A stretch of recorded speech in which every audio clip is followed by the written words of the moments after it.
समाज जरी एकत्र राहणार, समाज जरी संघटित राहणार तर नक्की एक सामान्य घरना व्यक्ती सुद्धा समाजले न्याय देवाडू शकस। तर मित्र त्यांना जिथं जागता उदाहरण म्हणजे मराठा आंदोलन करता मनोज जरांगे पाटील यासनी जसं की तुम्हाला माहिती आहे की मराठा समाजले ओबीसी प्रवर्गमाई आरक्षण भेटायला पाहिजे, तसे नोकरीमा आणि शिक्षणमा त्यासले आरक्षण भेटायला पाहिजे म्हणून त्यासनं आंदोलन कित्येक दिवस पासून मुंबईमा चाली राहतं।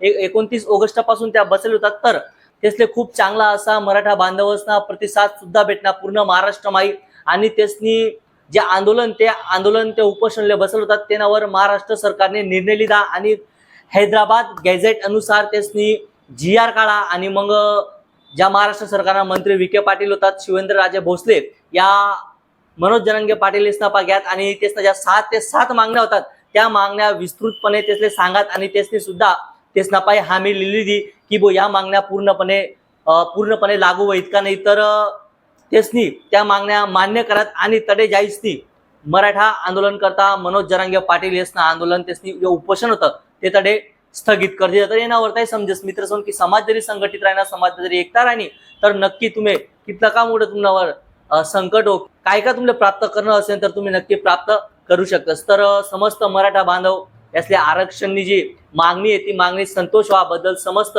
मराठा बांधव असले हार्दिक शुभेच्छा। धन्यवाद।